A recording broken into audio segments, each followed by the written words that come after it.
Phil Griffin is an attorney. You have helped Marco Rubio, Romney Ryan, kind of any of those big names you can think of, Rick Perry, all of them.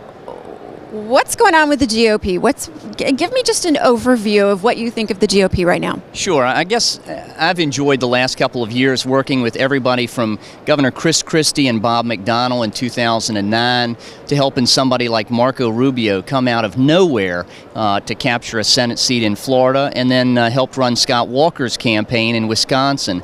So I agree that we have a lot of really strong candidates at the statewide level across the country in blue states, red states, and purple states. I know that you've done a lot of work with voter fraud, right? If we don't have a fair election, what's the point? And can this be fixed? Is this something that's just unfixable? It seems like they don't even do anything about it. I have some serious questions on the way that the 2012 campaign was run, and I, for one, don't believe that the vote that we were given state by state is accurate.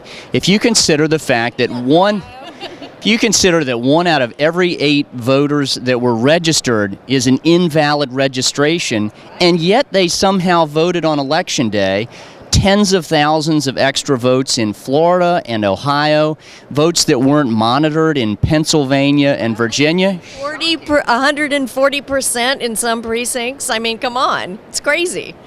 You still have today voters that are registered in places where there's more than 100% voter registration. And you had this one of the largest cities in Connecticut this year in a tight race for the U.S. Senate with Linda McMahon, a great candidate, had 115% voter turnout projections.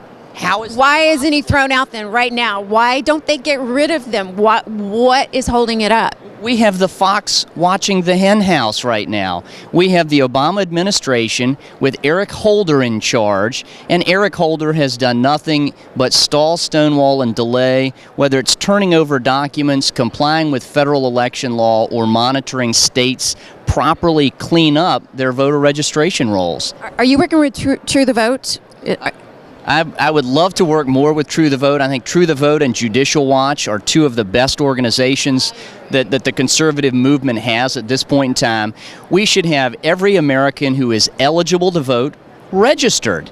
It should be a relatively simple process, but if you're not an American citizen, you can't vote. If you're a convicted felon and you're not allowed to vote in your state, you can't vote. But they do. And here's the other thing.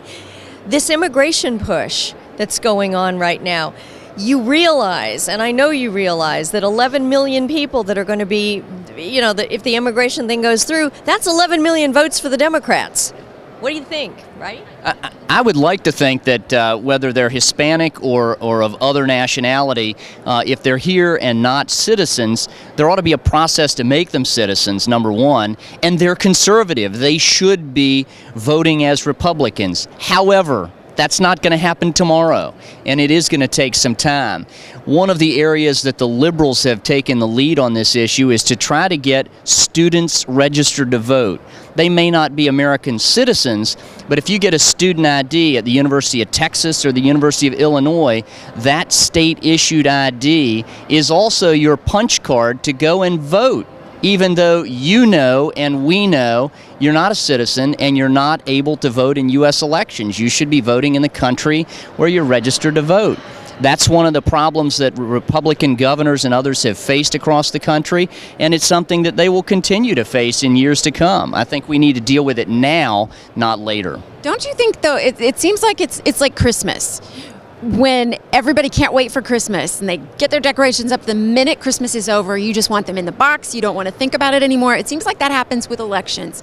The minute the election is over, you're sick of the advertising. You don't care. Okay, we lost, even though we lost 120%.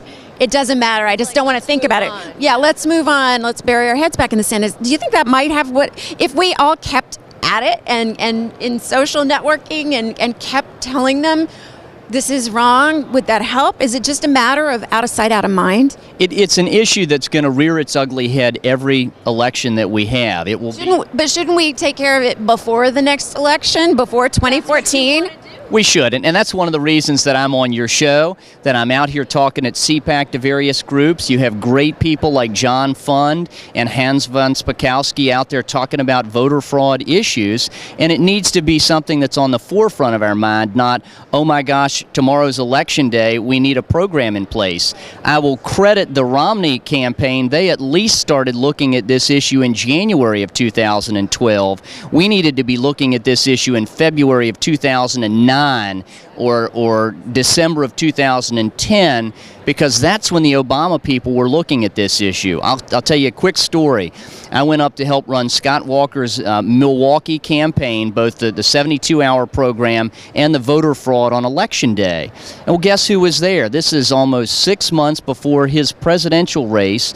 Barack Obama has multiple campaign offices open, helping the Democrats in June to register and get out the vote for an election. And there was no question in my mind that the registration, will be gentle and call them flaws and problems in June, they didn't get corrected in November, and Wisconsin went Democratic 6 months later when it should have gone Republican with Paul Ryan on the ticket.